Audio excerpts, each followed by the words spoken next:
Today I was going to open a Magic the Gathering commander deck from the Dungeons and Dragons set called Aura of Courage. It's a green, white, blue deck.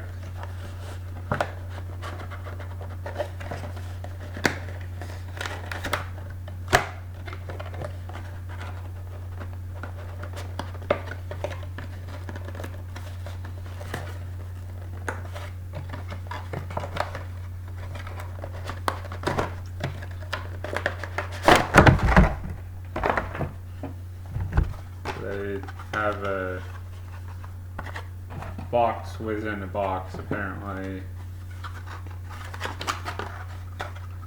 that has some little pop-out token things you can do. And then it actually has the deck box itself that holds all the cards. There's a little cardboard spacer. I guess that's so that you can potentially put the cards in sleeves, and unsleeved cards would take up less space.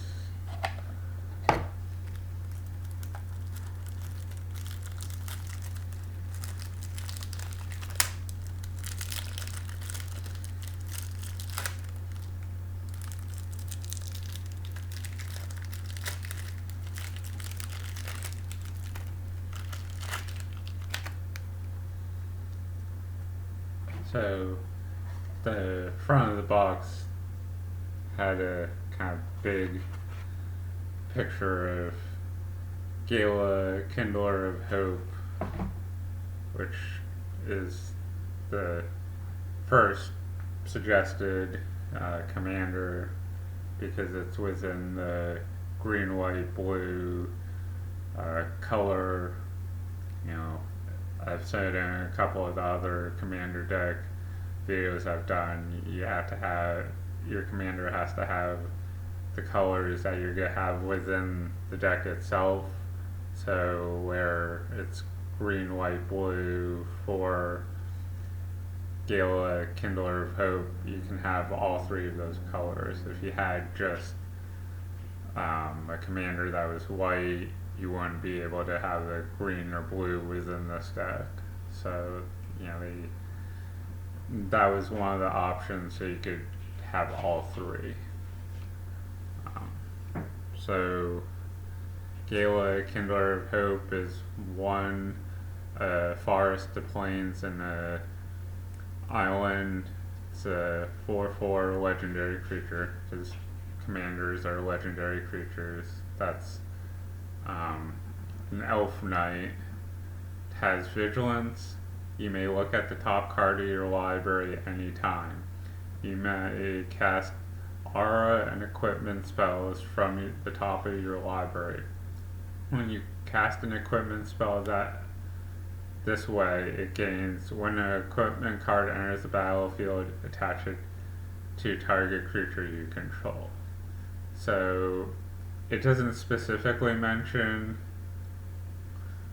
mana cost, because equipments would normally be like a mana amount to play it onto the battlefield, and then once it's on the battlefield, there would be an equip cost that you would pay in addition to playing it on the battlefield to attach it or equip it to a creature. But where it just says, when this equipment enters the battlefield, attach it to target creature you control, I'm assuming you're skipping the equip cost, but I could be wrong. So if I am, please feel free to comment down below, or if you have any other thoughts about the different cards.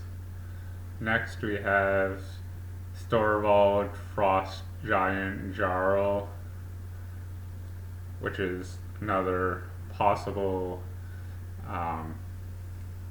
commander you could have. It's 7/7 legendary creature with a creature type of giant. Costs 4, a forest and plains and an island. So costs 7, so what? But it's a 7/7 and it also does other stuff. It has ward 3, which I don't really remember what ward is, but if you Google it, I'm sure it would be very easy to figure that out. Other creatures you control have ward 3. Whenever Storvald enters the battlefield or attacks, choose one or both. And then the two options are target creature has base power and toughness 7/7 until end of turn, or target creature has base power and toughness 1/1 until end of turn.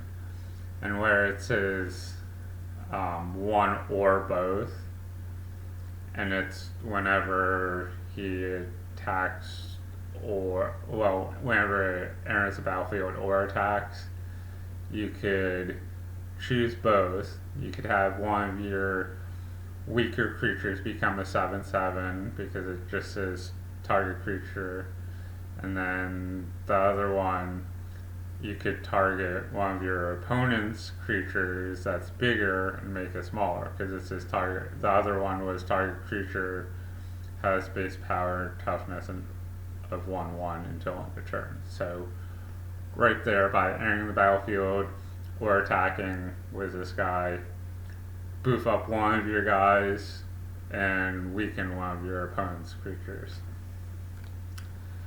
Evolving Wilds seems kind of like a mana fixing land. So it's a land that you tap it, sacrifice Evolving Wilds, search your library for a basic land card, put it onto the battlefield tapped, then shuffle. So I mean, it doesn't even tap to add mana to your mana pool. It literally just gets sacrificed to search for a basic land. So I sort of hate that, like, if you drew this land and it was a forest instead of Evolving Wilds, well, you would have a mana you would be able to tap. Given if you drew this and it was a forest and you needed an island, that doesn't help you getting, whatever you have in your hand that needs an island, but that's neither here nor there. It just occasionally feels like a waste of a slot, but also helps mana fixing, so it could go either way with how you're drawing cards. Clay Golem. It's a 4/4 artifact creature with a creature type of Golem, obviously because of the name. Costs 4. You can pay 6, roll a d8, monstrosity X, where X is the result. If this creature isn't monstrous, put X/1/1 counters on it and it becomes monstrous. So, you're rolling a d8 to put anywhere from 1 to 8 1/1 counters on this guy, depending on what you roll. So kind of risky. You're paying 6 mana to potentially only give it a 1/1, but you're also, pun partially intended, rolling the dice to possibly give it 8 1/1 counters. So could go either way. Epinephy. It's an artifact that costs 2. Epinephy enters the battlefield tapped. You can tap to add a colorless mana, or you could pay for, roll a d6. Until end of turn, you may have Epinephy become an XX insect artifact creature was flying, where X is the result. When Epinephy attacks, another target attacking creature gains flying until end of turn. So, I mean, that's kind of cool. A 2 mana artifact that taps for a colorless, or later on in the game when you have 6 mana, no, not 6, 4 mana. When you have 4 mana, you roll a dice, have it become an XX creature is flying that also gives one other of your attacking creatures flying. So, not bad. To play it for 2 and then pay 4 later to get a creature until end of turn. Next, Sword of Hours. Artifact equipment that costs 2.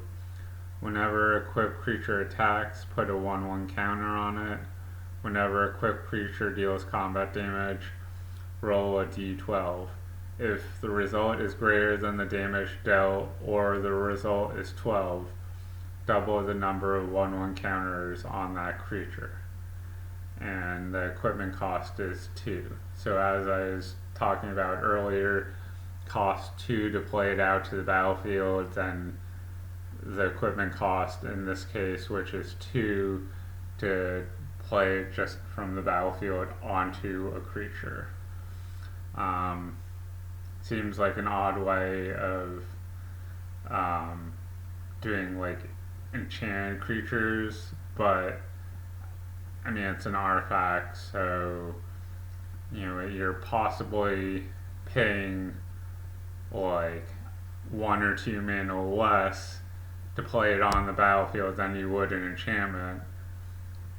So you could do like play it on the battlefield but not have it on a creature, and then do something more with the rest of your mana, and then equip it the next turn. So something that an enchanted creature that might normally cost 4 or 5 might cost 2 or 3 to play out, and then another 2 or 3 to equip it. So it may or may not cost more to play it to the battlefield and then equip it than a comparable enchanted creature, but you're splitting the cost between 2 turns, so it's not all one turn, oh I don't have enough mana to do anything else this turn. And I kind of like how it adds 1/1 counters when it enters or when the creature attacks, and then also when it deals damage to a creature, it's getting it's potentially doubling the 1/1 counters on the guy. If you roll a 12, or if the damage dealt is more than 12. Angelic Gift. So this one's a enchantment aura that costs 1 in the planes, and it's an enchanted creature. When Angelic Gift enters the battlefield, draw a card, and enchanted creature has flying. So you're enchanting a creature to give it flying, and when this enters the battlefield, draw a card, which if you have 1 or 2 cards in your hands, hey, a guy gets flying and I draw a card, kind of nice. Grist Boom. It's enchantment aura for just a planes. Enchanted creature. Enchanted creature gets +1/+0 and flying. Pay 3 in the planes. Return Grist Boom from your graveyard to the battlefield attached to target creature. activate only as a sorcery. So in the off chance this goes to the graveyard, you can pay basically the mana cost plus 3 colorless to go from the graveyard to a creature being, you're enchanting a creature on the battlefield. Valorous Stance. It's an instant that costs 1 in the planes. Choose one. Target creature gains indestructible until end of turn, or destroy target creature with toughness 4 or greater. So it kind of has, one or the other. You're either protecting preferably one of your guys, but just as target. So it could be any creature, but it'd be silly to protect one of your opponent's creatures. So you ideally protect your creature. The other one is destroying a creature, but its toughness is 4 or greater. So like you're getting rid of one of your opponent's bigger guys, so you can maybe attack and have someone trample through if they have trample. Brainstorm. It's an instant that costs an island. Draw 3 cards, then put 2 cards from your hand on top of your library in any order. So it almost feels like scry 3, draw a card, but instead of looking at the top 3 and putting it back in any order, you're actually drawing 3, and you could put any card, so it didn't have to be out of the top 3. It could have been any other card in your hand, and put 2 of them in, back in the library. So kind of interesting and different. It kind of lets you pick and choose what you want out of the 3 cards you're drawing in your hand to get 1 card, and then putting 2 cards back. Cursive verbosity. It's an enchantment aura curse that costs 2 in an island. Enchant player. Whenever enchanted player is attacked, you draw a card. Each opponent attacking that player does the same.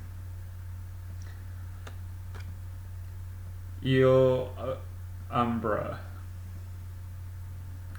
It's an enchantment aura that costs 1 in an island, has flash. Enchanted creature. Enchanted creature gets +1/+1. Totem armor. If enchanted creature would be destroyed, instead remove all damage from it and destroy this aura. So that's kind of helpful to like boof up a creature by +1/+1 and kind of like indestructible, but instead of being indestructible, it just says destroy this enchanted creature to leave the creature enchants on the battlefield. So kind of unique, I guess. Psychic impetus. It's an enchanted aura that costs 2 in an island. Enchanted creature. Enchanted creature gets +2/+2 and is goaded. It attacks each combat if able, and attacks a player other than you if able. Whenever an enchanted creature attacks, you scry 2. So it boosts up the creature with the downside of having to attack each turn, and when the enchanted creature attacks, you're scrying 2, so you're attacking, and then you're looking at the top 2 cards of your deck and deciding if you want those next 2 draws potentially, or if you want to put them at the bottom and potentially draw something better. Riverwise auger. It's a creature, the merfolk wizard. It's a 2/2 that costs 3 in an island. When riverwise auger enters the battlefield, draw 3 cards. Then put 2 from your hand on top of the library in any order. So it sort of reminds me of the brainstorm card, only instead of being, I think that was an instant, this is a creature, so, you know, in addition to the drawing and figuring out what card you want, you also have a 2/2 creature going on the battlefield. Serum vision. It's in sorcery that costs an island. Draw a card, scry 2. So, because of the order that you're drawing a card and then you're scrying afterwards, so you don't get to see what you're potentially drawing beforehand, but it sort of allows you to see what you could potentially draw next and determine if you like those draws or do you want to put them on the bottom of the library. Abundant growth. It's an enchantment aura that costs a forest. Enchant land. When abundant growth enters the battlefield, draw a card. Enchant land has tap. Add 1 mana of any color. So it's kind of cool that you could enchant a land to basically get any color you wanted, not just like if it was a basic land and you threw it on an island, instead of just tapping for an island, you could tap it for a forest or a plains, because those are the 3 colors within this deck. Really, you could tap it for a mountain or a swamp, but unless you're able to cast one of your opponent's spells you really want, and that they were playing a deck with those colors, you really want to need those colors.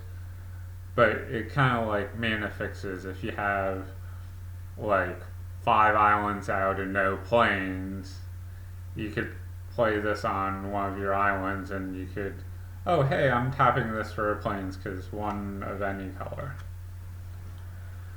Next we have acidic slime, which I had in one of my decks ages ago, and I think this has been in at least one or 2 other decks that I've opened since starting this YouTube channel.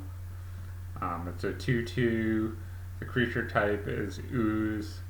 Has death touch. When acidic slime enters the battlefield, destroy target artifact, enchantment, or land. So, in addition to being a 2/2 creature with death touch, it destroys a card entering the battlefield. And you know, it's one of the few cards that destroys a land. So if you have a way to, you know, blink acidic slime in and out, you know, play it to the battlefield, destroy a land, or whatever, and then have something that kind of exiles it until end of turn, comes back into play, entering the battlefield trigger, happens again, destroy another land. Could be, you know, an artifact, enchantment, or land, so it depends on what your opponent has. But yeah, you blink that in and out, in and out, in and out. You could really abuse, like, destroying some of your opponent's stuff. And, you know, while it's on the battlefield, it's a 2/2 with death touch. So if your opponent doesn't have a way to, like, destroy a creature or, you know, tap your creature, they might not want to essentially sacrifice a creature by, attacking your 2/2 that has death touch. Obviously, there's stuff protection for your opponent's creatures, but that's kind of a nice little blocker that, hey, do you want to attack or not? I have death touch, doesn't matter how big your guy is. Fertile ground. It's an enchantment aura that costs 1 in a forest. Enchant land. Whenever enchanted land is tapped for mana, its controller adds an additional 1 mana of any color. So another enchanted land that kind of helps with mana fixing a little bit. You can, you're producing an additional mana, and the additional mana could be, one of any color. So, if it's an island, you could tap it for the initial island, and then 1 additional mana that could be a forest, could be the island, or could be a forest, could be a plains, because you could be it's just one of any color. So, hey, I'm tapping for, my island for island forest, and, pay 2 of the 3 colors, 1 of the 3 colored commander's cost.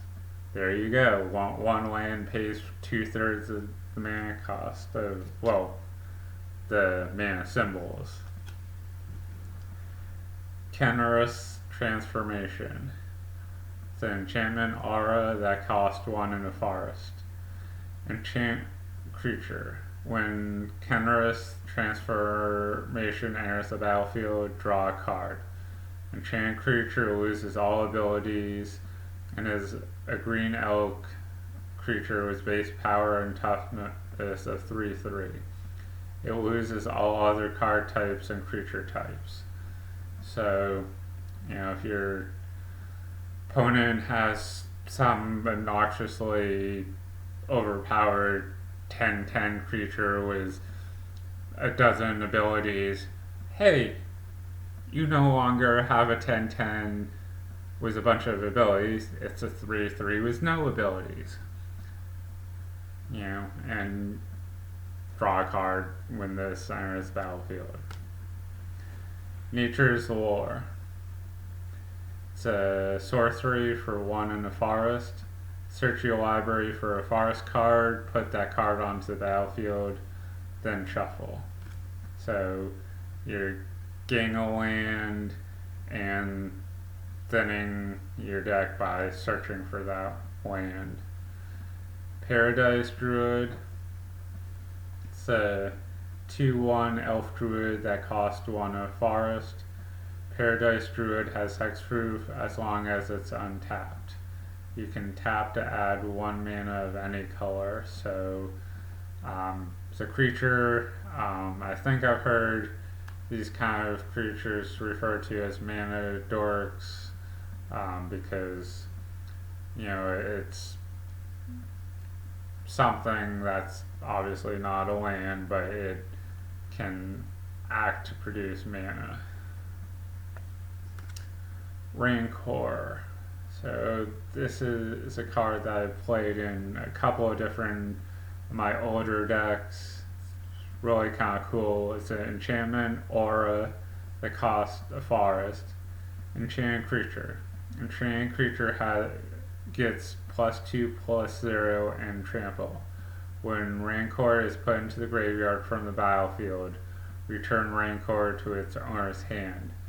So +2/+0 trample and returning from the graveyard to your hand. That's pretty badass for a single forest. You can make some 1/1 token all of a sudden 3/1 with trample, attack for 3, let's say your opponent blocks with a 2/2. Well, okay, you kill their 2/2, trample over for 1. Their 2/2 kills your token, which would send Rancor to the graveyard. Oh, wait, it has that text that says return to your hand. So you can then replay Rancor onto another creature. I mean, that's pretty sweet for 1 mana. Utopia Sprawl. It's an enchantment aura for a forest. Enchant Forest. As Utopia Sprawl enters the battlefield, choose a color. When Enchant Forest is tapped for mana, its controller adds an additional 1 mana of the chosen color. So, obviously you're enchanting a forest, so it's initially tapping for the forest, but then it's tapping for 1 other mana of whatever color you chose. So, where this is a green, white, blue, you could choose either white or blue, and it could tap for green, white, or it could tap for green, blue, which would be helpful if you're playing a commander, 3-color commander card. You're right here paying 2 of the 3 mana symbols, kind of like I was talking about with the other enchanted land. Wild Growth. It's an enchantment aura that costs in forest. Enchant Land. Whenever enchanted land is tapped for mana, its controller adds an additional forest. So, really, you could tap any, or put on any land, and it's additional forest. So if you put it on an island, it's tapping for an island and a forest. Same thing with the plains. You put on plains, and it's a plains and a forest. I mean, it specifies that taps for an additional forest, so you don't kind of get the choice of the color type of the second mana, but you can choose what land you're putting on. So unless you put it on a forest to get 2 forests, you can really get 2 different colors out of whatever land it is. Bant Charm. It's an instant that costs a forest, plains, and an island. Choose one. Destroy target artifact, or put target creature on the bottom of its owner's library, or counter target instant spell. So it's sort of a control-y spell that you're dealing with a specific thing you don't like, and it's at instant speed, so you can play it on your opponent's turn if you choose to. You could play it on your turn. It really depends on what you have in hand, if this is the best thing you have at the moment, or you don't really have many other cards. Next, we had Behemoth Sledge, which I think I've ran in a deck or 2. It's pretty cool, I think. It's an artifact equipment. Equipped creature has +2/+2 and has trample and lifelink. So boof up a creature to give it trample and lifelink. It cost 1, a forest, and a plains to put it onto the battlefield, and then 3 to equip it. So overall, it has a converted mana cost of 6, because it's 4 colorless between putting it on the battlefield and equipping it, then the forest and the plains. But that's okay, because you could potentially split that between 2 turns, and you're giving a creature 2/2 +2/+2 trample lifelink. Like, between 2 turns, that's pretty sweet to, do that to a creature. Shielding plaques. It's an enchanted aura for 2 and either a forest or an island, because the symbol up here is, divided. At the top half has the forest symbol, the bottom half has the island, so it's a either or. Enchanted creature. When shielding plaques enters the battlefield, draw a card. Enchanted creature can't be the target of spells or abilities your opponents control. So, kind of like hexproof, but it actually spells it out in words. Arcane signet. It's an artifact that costs 2, add 1 mana of any color in your commander's color identity. Colossus hammer. It's an artifact equipment that costs 1. Equipped creature gets +10/+10 and loses flying. Equip 8. So it doesn't really cost anything, just a single mana to play on the battlefield. So you could turn 1 play it if, you played a land.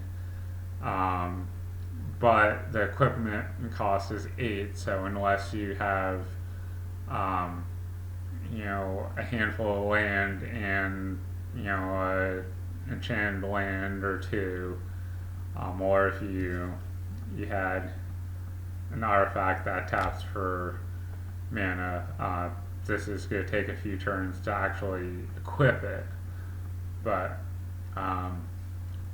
+10/+10, that all of a sudden makes any of your creatures, even if it was a 1/1 or a 2/2, all of a sudden pretty big and beefy. Downside, in addition to the mana cost of equipping, the creature loses flying, but if you put it on something that doesn't have flying, it wouldn't matter. And even if you did, a 12/12 to lose flying, unless you're trying to block something with flying, it wouldn't matter. And realistically, you would have something else to have flying anyway. Explorer's scope. Artifact equipment that costs 1. Whenever a equipped creature attacks, look at the top card of your library. If it's a land card, you may put it onto the battlefield tapped. Equip 1. So, you're looking at the top card and potentially playing it. If not, if it's a land. If not, it stays there and you know ahead of time what it is. So if you have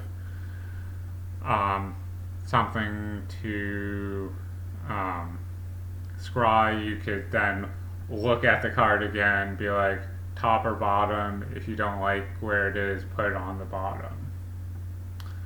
Or do something to search your library, so then you have to shuffle your library. There's just, potentially ways that you could be like, I like that or I don't, and if I don't, let's rearrange what's on top. Face Deed. It's a 4/4 elk that costs 2 and 2 planes. Whenever Face Deed attacks, another target attacking creature you control gains indestructible until end of turn. Whenever a creature or planeswalker you control becomes a target of a spell or an ability your opponent controls, you may draw a card. Holy Avenger. It's an artifact equipment that costs 2 and a planes, which is sort of interesting that it's an artifact, but it has a mana symbol in the cost because like 99% of the artifacts feel like they're colorless mana for the cost. So kind of interesting, not really that important. Equipped creature has double strike, so I mean, kind of plays in with what White's known for, because you know, Plains is the white man. Whenever a equipped creature deals combat damage, you may put an aura card from your hand onto the battlefield attached to it. Equip 2 in the Plains. Mantle of the Ancients. Enchant creature you control. When Mantle of the Ancients enters the battlefield, return any number of target auras and or enchantment cards from your graveyard to the battlefield attached to enchanted creature. Enchanted creature gets +1/+1 for each aura and enchantment attached to it. So, I mean, that's pretty cool with how many enchantments and equipments are in this deck. Hey, all those artifacts and all those equipments and enchantments in my graveyard, yeah, let's bring them back. Put it on this one creature. Let's say it's only 5 equipments or enchantments at the time. It gets +5/+5 plus whatever the enchantments and equipments do. So it might cost a lot, you know, 5 converted mana cost because it's 3 and 2 planes, but you're bringing stuff back for free to, you know, give +1/+1 for each enchantment or artifact equipment and whatever it does. Robe of Stars. It's an artifact equipment for 1 in the planes. Equipped creature gets +0/+3. Astral Projection. 1 in the planes. Equipped creature phases out. Treat it and anything attached to it as though they don't exist until its controller's next turn. Equip 1. So, I mean, that's kind of interesting, the astral projection. It's kind of like blinking it in and out, but I think anything that's attached to the creature stays attached to the creature, just the way it's worded, but it could be wrong. So feel free to comment down below and correct me if I'm wrong. Valiant Endeavor. It's a sorcery for 4 and 2 planes. Roll 2 d6s and choose 1 result. Destroy each creature with power greater than or equal to the result. Then create a number of 2/2 white knight creature tokens with vigilance equal to the other result. So that's kind of cool. You're destroying some creatures and getting some tokens out of the deal.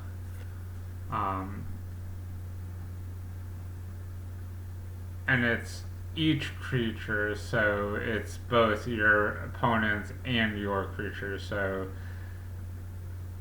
good and bad, because you're destroying your opponent's stuff, you destroy your stuff too, but then you get tokens, so kind of a double-edged sword thing. Diviner's Portent. It's an instant for X and 3 islands. Roll a d20 and add the number of cards in your hand. 1 through 14. Draw X cards. 15 plus. Scry X, then draw X cards.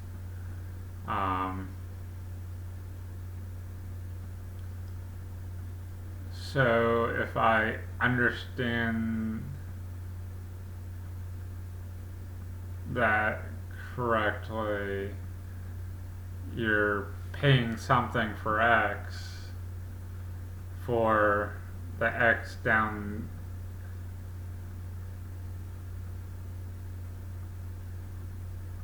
So I don't know if you would roll the d20 first to determine X and then add the number of cards in your hands. I don't know. Diviner's important. I consider looking it up for rules because I'm not 100% sure how that works, where it has X in the mana cost, but then you're rolling a d20 and to figure out,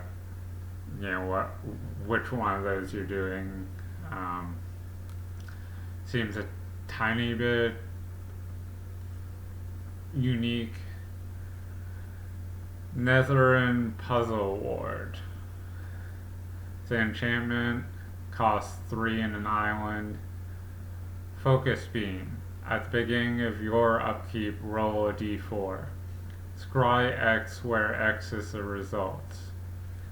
Perfect Illumination. Whenever you roll a die's highest natural result, draw a card.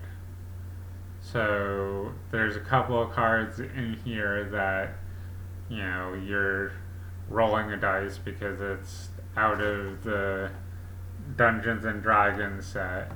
So, this particular enchantment, you're rolling a d4 to scry whatever the roll is, and then, where it's a d4, if you roll a 4 in addition to scry 4, you would then draw a card because 4 is the highest roll you could get off that dice. So kind of cool. And then with the other cards that you're rolling dice, you're potentially drawing cards off of other things if you roll the highest number. So where this video is getting so long and I still have a decent amount of cards to go through, I'm actually going to make this a two-parter. I will come back to do the rest of the cards in this deck either later today or later in this week. Hopefully you found some value in seeing what cards have been in here so far, and hopefully you'll check back for the second part of this deck. Thank you and have a good day.